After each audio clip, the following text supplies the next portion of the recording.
Hello guys, welcome back to The Joy of Awareness. My name is Tolly Bryn, as always.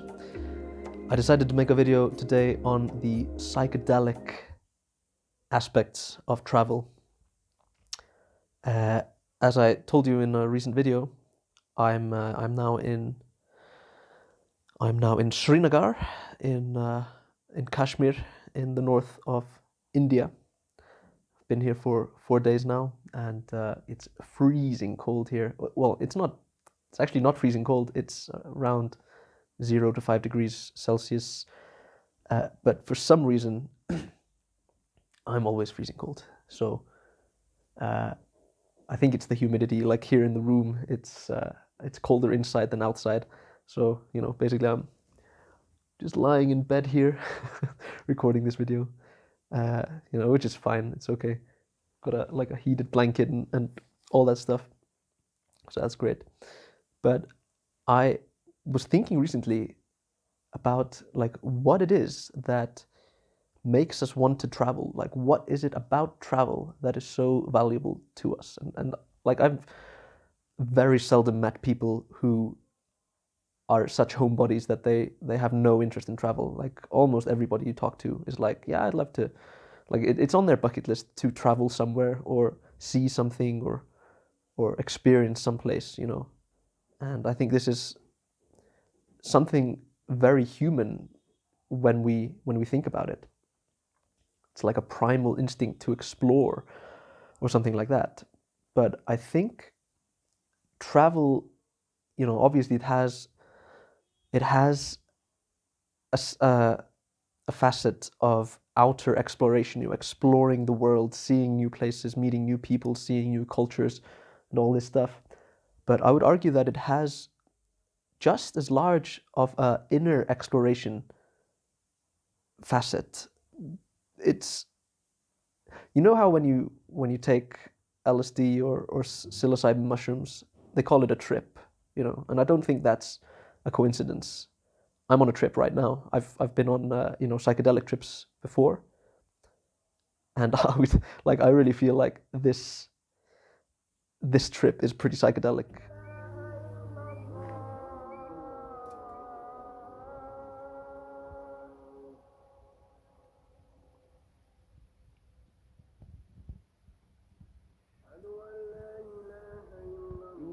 So you've got the tourists who have like a list of names of things that they want to see. They don't know what the things are, and they don't really actually see them because they go there, have somebody take a picture of them or take a selfie or take a picture of the place, and then they go over to the next place.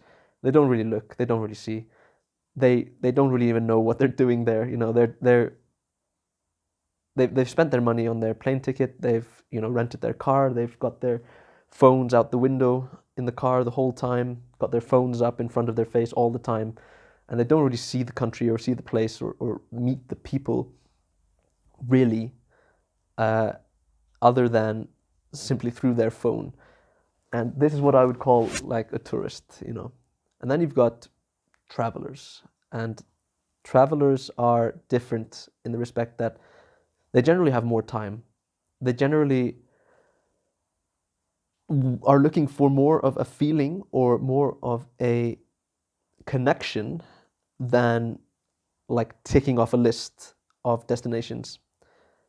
They are also a bit more, I would say generally, they feel more spiritual. Like their destination isn't the country itself, it is the feeling. It's like meeting the people, seeing the culture, tasting the new food. So many people, they buy resorts in places like Marmaris or Benidorm or in the Canary Islands or whatever, and they stay in the resort, like this closed off resort where everybody speaks English, where they get the food that they'd eat at home anyway.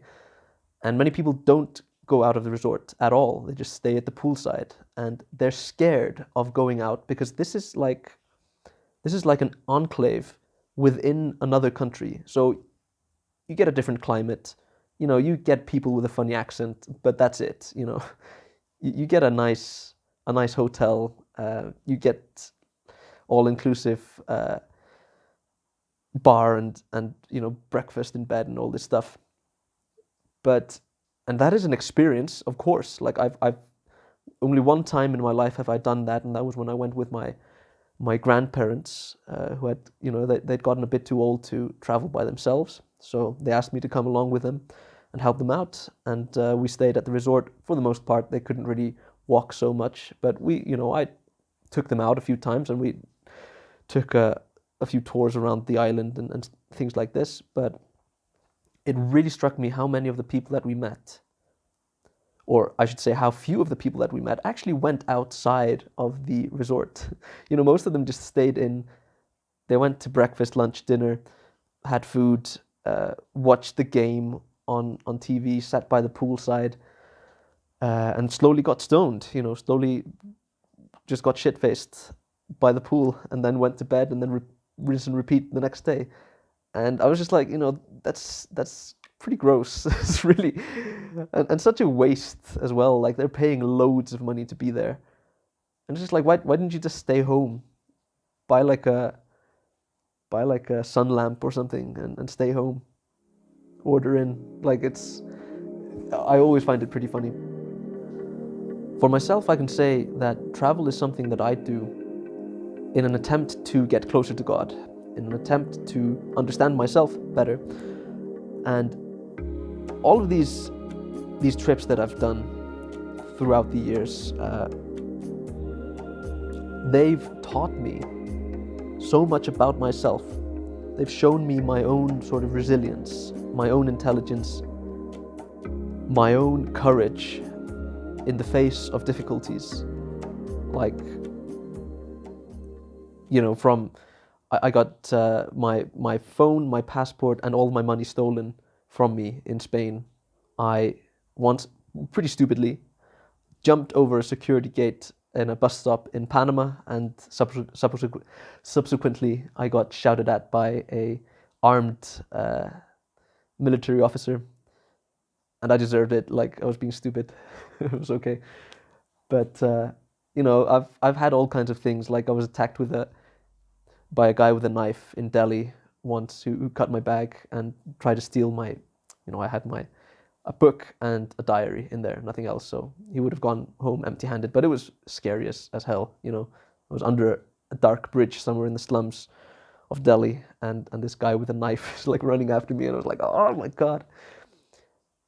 But in all of these cases, like, I might have died, of course, but I didn't. I'm here. I'm not dead. I'm not destitute. And I'm wiser than before, And this is something that I would never have experienced in my home country. The smells and the colors in like an Arabic spice stall, or the crazy chaotic sounds and all the cars rushing by you, like on the streets of Delhi or Tirana in Albania. Like, I'm just kind of thinking of places that I've been, and the weird things that I've experienced, like going to Machu Picchu, all of these things, these places that you may have read about or seen in the news or something, but just going there and being there and seeing it and understanding it and feeling it, it's just completely different. And it's one of the things that have matured me the most, I think.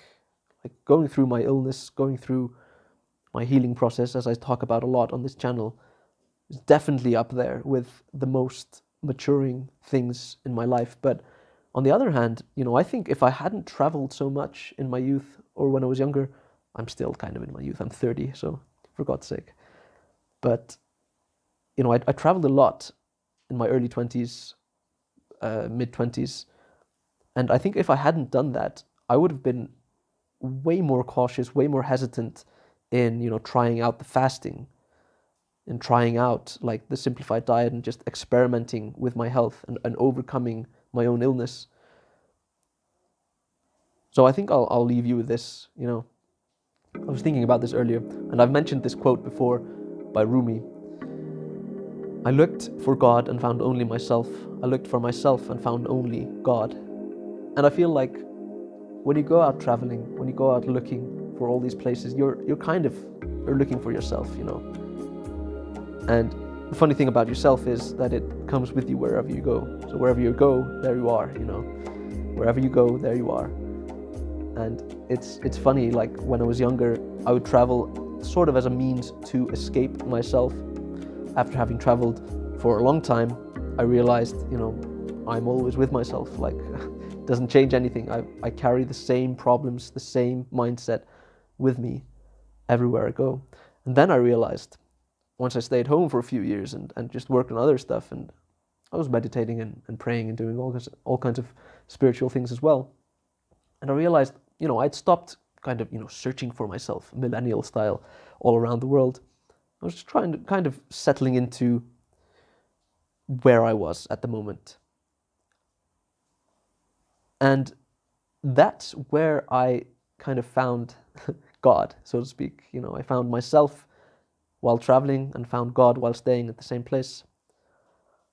And it's just so much to think about in all of this. So I don't know, I feel like I'm starting to ramble a little bit, so I'm just going to end the video here. But if you've enjoyed this, please leave a like and subscribe to my channel. That really makes me really happy. And yeah, you can check out my books as well. If you're interested in healing, they are definitely the thing I would point to. They're not expensive. They're on Amazon. You can pick them up, and they're a quick read, but full of insight on how to heal yourself mentally and physically, and how I overcame long-standing chronic illness, autoimmune issues, and topical steroid withdrawal in a matter of months. It was just amazing, the most miraculous thing I've ever experienced. Man, I'm so cold. Anyway, see you guys later. Peace.